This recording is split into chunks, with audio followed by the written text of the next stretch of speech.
You've probably driven past a truck stop 100 times. Dozens of trucks parked side by side, engines off, and it's dark. And right next door, a hotel. Lit up, a bunch of empty parking spots, and a warm bed waiting for anyone who wants one. But those drivers don't move. Here's what most people don't know. The average long-haul truck driver in the United States earns between $60,000 and $80,000 a year. Some owner-operators make significantly more. They can afford that hotel room. So why don't they book one? The easy answer is money. But money is only part of their story. Because when you start looking at what actually happens inside those trucks, the real engineering, the real numbers, and the real lives being lived in those cabs, the hotel across the street stops looking like the better option. It starts looking like the worse one. By the end of this video, you'll understand exactly why, and you might not ever look at a truck stop the same way again. Because most people assume that the sleeping area in the truck is an afterthought. A small little bunk, maybe a thin mattress, something bolted on at the last minute to give drivers a place to close their eyes. Well, let me tell you from personal experience, that assumption is completely wrong. The first sleeper cab appeared in 1920, and it wasn't a luxury, it was a necessity. Drivers were falling asleep at the wheel on long routes because there was nowhere safe to rest. People were dying, so engineers got to work.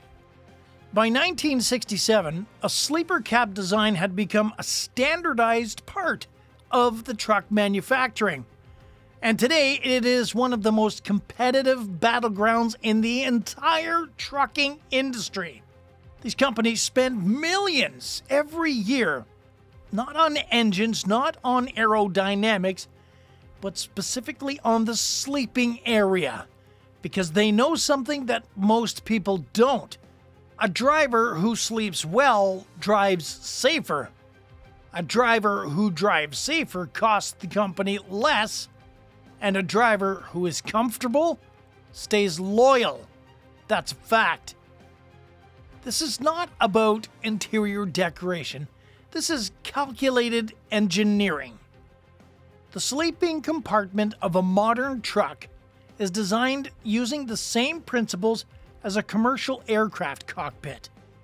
Every inch is intentional. Every surface has a purpose. Sound absorption panels reduce road noise to near silence. Independent climate systems maintain the exact temperature the driver sets without running the engine all night long, and the price reflects that level of engineering.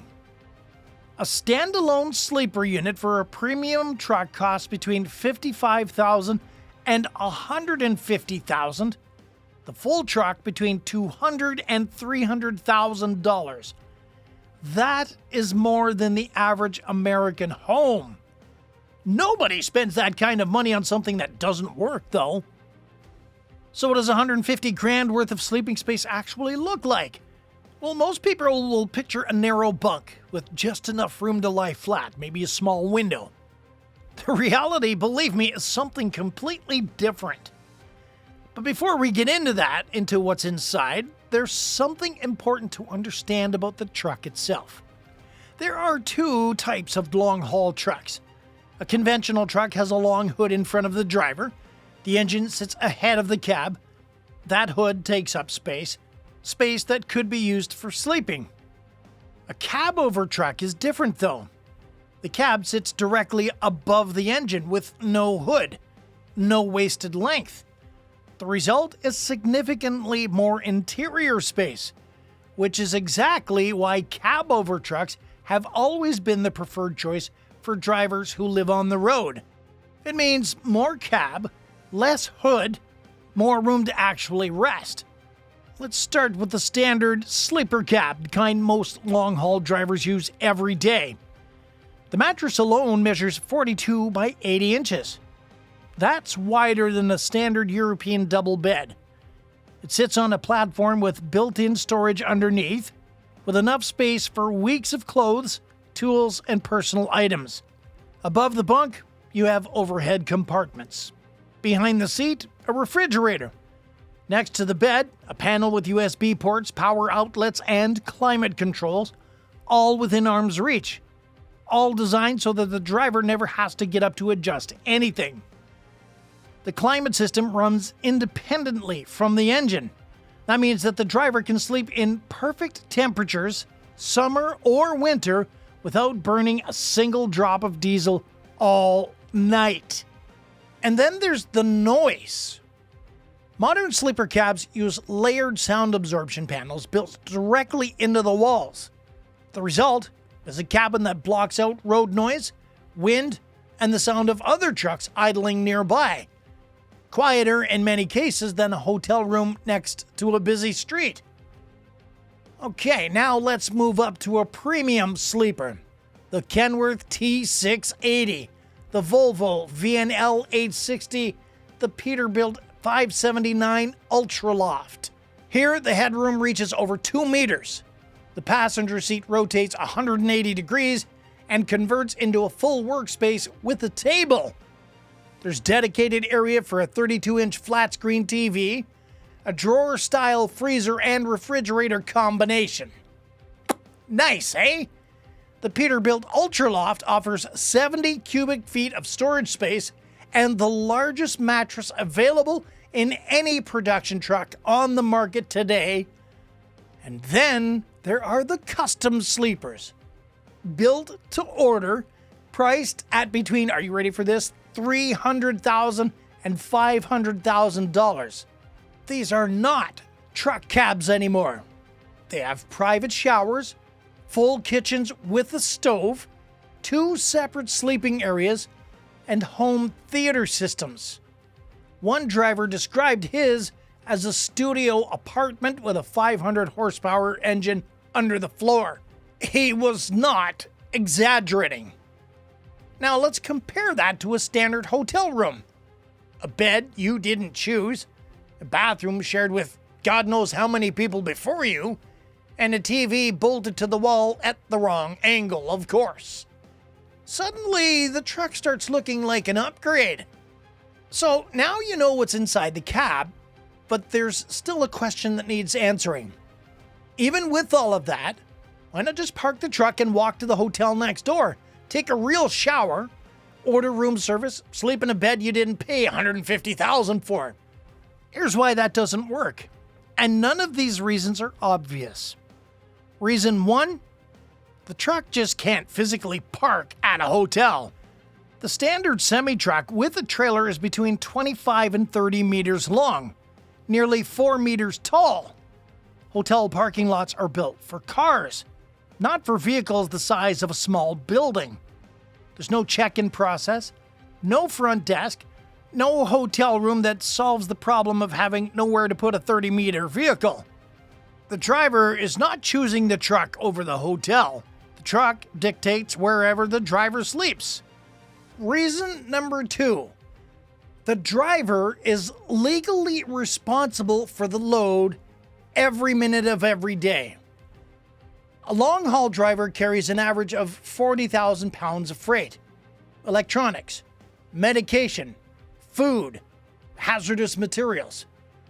Under federal law, the driver is responsible for that cargo for the entire duration of the trip, including rest periods. Leaving a trailer unattended in an unsecured location is a violation of most freight contracts. In some cases, it voids the insurance entirely. The driver just can't simply walk away.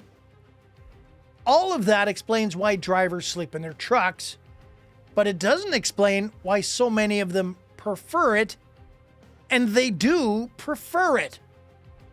The average long-haul truck driver spends between 280 and 300 nights a year away from their home. That's more than 80% of the year. Away from their family, away from their own bed, away from everything familiar. In that context, the cab stops being a vehicle. It becomes the one constant in a life that never stops moving. For a truck driver, that place has an engine. It has a steering wheel, and it has 500 horsepower ready to move again in the morning. That's not a compromise, but that is a life that was built exactly the way they need it. Okay, so what does a driver actually do during those 10 hours logged as sleeper berth time? Most people assume the answer is simple: sleep, wake up, and drive again. But the reality is something completely different. That moment that the truck is parked, the cab actually transforms. Within minutes, a portable stove comes out, a meal is being cooked, not fast food, not a gas station sandwich. I'm talking pasta with grilled chicken and rice. Let me tell you, drivers who spend 300 nights a year on the road learn quickly that eating well is not a luxury. It's the only way to survive the schedule. And in Europe, the experience is completely different. Regulations are stricter there. Facilities at truck stops are less developed. Many European drivers would choose a hotel room given the option. It's not for everyone, but for the driver who knows this life, who has built this as their routine, their space, their home inside that cab, it is exactly enough. So the next time you pass a truck stop, those drivers aren't roughing it. They're home. Now I want to hear from you. If you had to spend 300 nights a year on the road, would you rather sleep in a different hotel room every single night? Or would you rather build your own space in your truck cab and take it everywhere with you? Drop your answers in the comments. I read every single one. And if you're a truck driver watching this, is your cab actually better than the hotels you've stayed in? If you learned something today, hit that like button. It helps more people find this channel. Subscribe for more, and I'll see you down the road.